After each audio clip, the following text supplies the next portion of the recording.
It's no secret that the Permian Basin has a huge veteran population, and the community really does its part to help out those who served. And 2025 was a big year for some of our local veteran groups. I'm here with Andy, who serves the VFW out here in Midland, Rebecca with WANF, her husband Dwight, and Ron.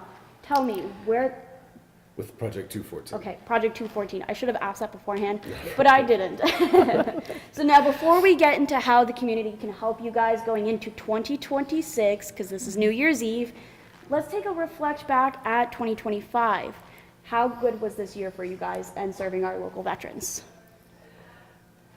2025 was great for Project 214.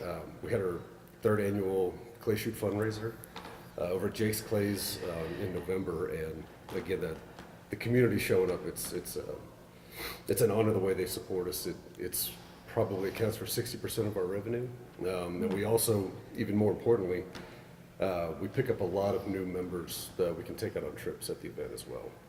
We were able to take, I think we inducted 12 new guys this year, 3 hiking trips to Cloudcroft, New Mexico, and then 2 trips down the Santa Lena Canyon and Big Bend. So we definitely reached our goal this year, so we're very happy with the progress. Andy? So, as the post commander for VFW 41, 49, 25, 2025 has been a great year for us. We've been able to help countless vets pay their bills, whether it's a light bill, a rent, or car note or something. Over the course of the whole year, we've had several generous donations from several companies in the area to help us, help the veterans, help the post, and help our community, as well as maintain these walls, make sure they don't fall down on us. Mm-hmm. Rebecca?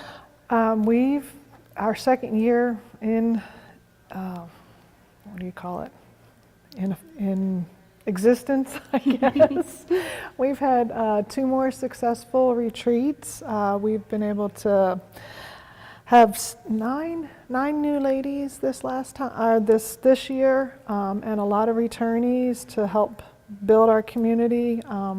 We're still somewhat struggling to get the word out to the women in the area, but slowly we're getting there. We've had a lot of support from the community. A lot of the oil companies, thanks to my husband, has been helpful with either providing a ranch for us to go for the weekend.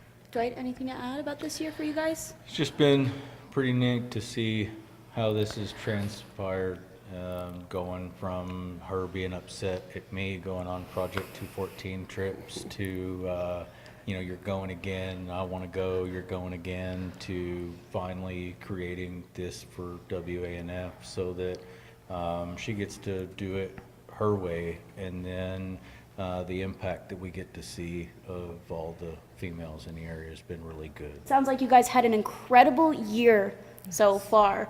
What do you guys hope going into 2026 for each of these organizations? 2026 is really the same mission. We're 100% volunteer organization. All the money raised in the Permian stays in the Permian. We only take Permian veterans. So, like I said, we've really been blessed by the generosity of the people in the Midland, Odessa area. So really our main focus is going to be reach out events. So we do a lot of philanthropy. It's kind of part of our charter as well for our guys to get together. So we just recently helped out Toys for Tots, things like that, where we can get more guys together just to meet new veterans, to get them out on trips, to get them into the program that we offer. That's really the main focus. Yeah. Giving back to the community at the same time, really spread that word. Yes, ma'am. Well, it's kind of part of the charter of, we're just veterans helping veterans. And one of the big things that most people understand who are enlisted is, you enlist to serve something bigger than yourself. Mm-hmm. And then continuing that when we get out, it really does not only help the members bond, but it helps them bond with the city as well. Mm-hmm. That has been so generous to help get these guys out. So it's a 2 for 1. Andy, hopes for 2026? Hopes for 2026 is to help more veterans out. The mission stays the same of helping veterans, helping the post, helping the community. Mm-hmm. And we have a lot more events coming up for 2026 that we're already working on. We're probably about halfway done with the calendar for the year on new events so we could get the community and figure out ways to raise money to help our local veterans. Rebecca, Dwight, hopes for 2026? Just to further build the women veteran community. I've had a lot of support from women that I didn't even know were out here that are veterans, and that's been amazing. We have 2 trips planned, one for March and one for November. The one in March, I believe, is half full, so we still have room for about 3 or 4 more women, and then we'll work on November, but we do have some that are looking to join us. That's it. I'm excited to see how the volunteer interaction is starting to build from ladies on previous trips that are starting to take some initiative and wanting to help and build this further out so that it's not just relying on a couple people. So the more involvement we're starting to see with that is really inspiring. So that's what it's going to take. You know, just like to Ron's point, the stuff that we've tried to do, just from our perspective. I mean, I've been on a couple of Project 214 trips, and so when he talks about it being pretty much a voluntary force, it really is. But that's the piece that helps bring. For us, that's the brotherhood piece that we stay connected with each other. And then somebody's down and out, something happened, you know, we band together to try to help get whatever resources they're after. We're wanting to do the same thing in the WANF community. So if there's, you know, ladies that have certain things going on, and there are some opportunities, at least from a sisterhood perspective, for them to help band together. I want to see more of that. Which is sort of the whole point of these groups. Now, I want to touch on communities and volunteer, because that's sort of been a theme as we stand here and we talk about these things. Tell me, how can people sort of give back to you guys, get involved, and really just lend a helping hand going into 2026? How can they do that? Absolutely.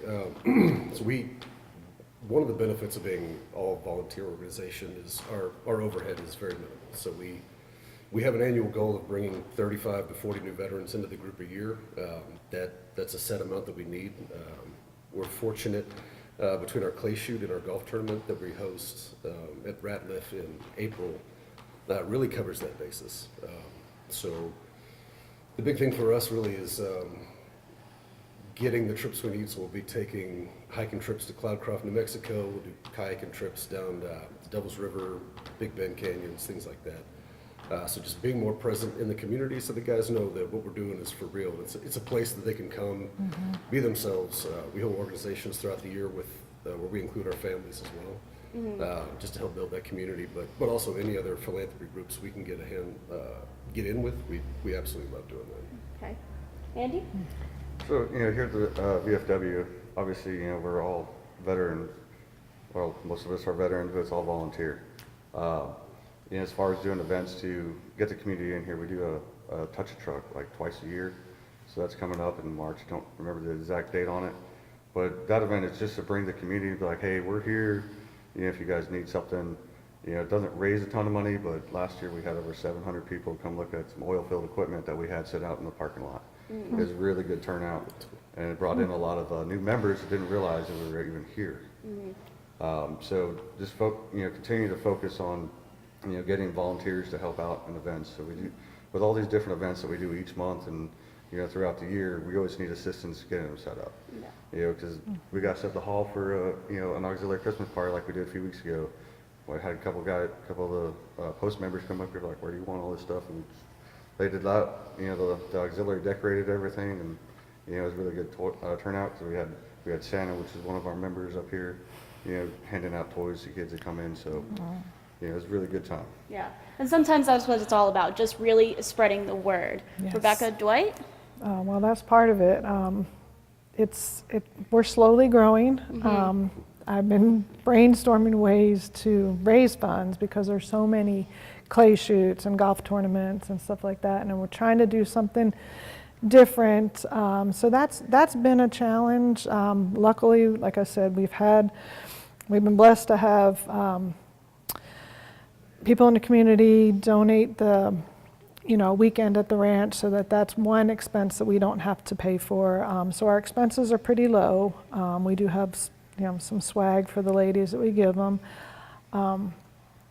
But that's one thing. But as we grow, I'm having more ladies that are interested in, you know, helping. Hey, what can I do to help? That's been a big piece of it. that Yeah. We're getting more requests now, like, hey, what can I do to help? You know, some others have even threw out some other fundraising ideas and have started trying to bring some funds in other ways that we didn't think of. So Right. it's going to get there. Yeah, Yeah. absolutely.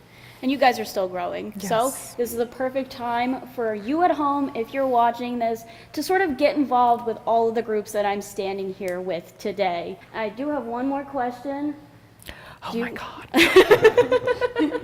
One more, I promise, and then you're free. Okay, no, not yet. Do you guys have any messages to veterans who are looking to get out in the community, be part of this, what you guys do in the New Year's? Yes, ma'am. We all understand, I think, how difficult it is to be vulnerable enough to join a group of guys you don't know, could be strangers going out on a trip for 3 days. But and the best way that we've gotten around that is doing references. So we'll get a guy out. So far, we're 100% success, so everybody has a great time, sees the benefit, and they'll tell 10 of their friends. And so we have that network coming in. But there's always an understandable hesitancy, especially with the oil field schedules that people work at here when you're off. You're just trying to recruit, let the body heal, get everything right, and then get back to work. But really reaching out to groups, and not just ours, but any of the groups here or around town, there's a huge benefit to getting around people who've had similar experiences. You know, typically it's something you can create as a good background to make sure that your time spent in the Permian, if you're not from here and you're just transiently working, is spent beneficially to really set you up if you do move on from town, if you don't decide to stay. So I'd really say that, just kind of get out of your shell, and, you know, we hold monthly lunches. There's a lot of groups around town. It's definitely worth just going, shaking hands, and building a positive friend group. There's no downside to that. Andy? Yeah, so yesterday we did our monthly coffee with vets. We did a pancake breakfast with sausage and bacon. It was a really good turnout. So these are open to everybody. It's the last Saturday of every month. And when we started doing this about a year and a half ago, we started getting in more vets to come in because they saw it on Facebook or something. They're like, oh, this might be fun, you know, because we're not focused around the canteen on the other side of the building. This is early in the morning. We're sitting having good conversations, telling stories about that they may not have told somebody else. You know, it started off with just, you know, vets only for the most part, and then we've kind of allowed other people to come in. So now we're building our community network as well. Rebecca, Okay. Dwight, any messages for any veterans going into the new year? I know, and I've heard from other women, and myself included, one of our trips we had last year, I had a veteran that was going to back out the last minute, and this is one that I knew, and she was going to back out 2 weeks before, and she's like, I don't know, I'm just socially awkward. And I'm like, yeah, so am I. I'm like, you're going to go. And I think that's been an issue with getting some of the women interested, because they think, oh, I don't know these women. And I understand that, but I also understand we've all served. We all went to boot camp. If not, we went to like officer school or something.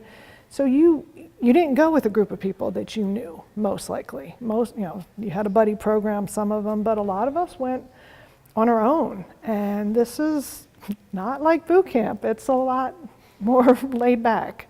So this is just a way to meet other women, veterans in the community that are kind of feeling the same way.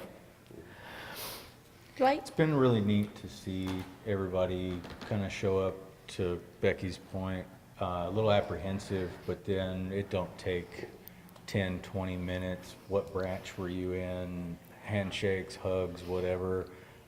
You see certain branches interact with their own branch, but then it expands once you get on the trip. And so then within a very short period of time, you're just a bunch of veterans on a trip together, and so there's a bond pretty quickly. And then by the end of the trip, the bonds that you see that hang around, I mean, we're on text threads together that, you know, at all hours of the day are you know, blowing up with different conversations. Or the same thing, as I said, I mean, that creates an outlet for, hey, I need help. And I think that's one of the biggest pieces for this, is instead of having us as veterans just lock inside of ourselves and stay at home, or not venture out, or not interact with each other anymore, is breaking past that and getting those interactions again, that camaraderie that we've missed. And so if we get that right, then I think it's a mission accomplished. Yeah. For sure. Yeah. So it's really all about sort of breaking down that barrier, reaching out, taking that first step with all of these groups. And there's so many ways for you guys at home, whether you're a civilian or a veteran, to get involved and help out the wonderful groups that support our veterans here in the Permian Basin. And I think that's all we have today, right, guys? Yes, ma'am. I think so. All right. Thank you. Of course. Well, Happy New Year's from First Alert 7, and reporting in Midland at VFW Post 4149, I'm Celeste Gessner.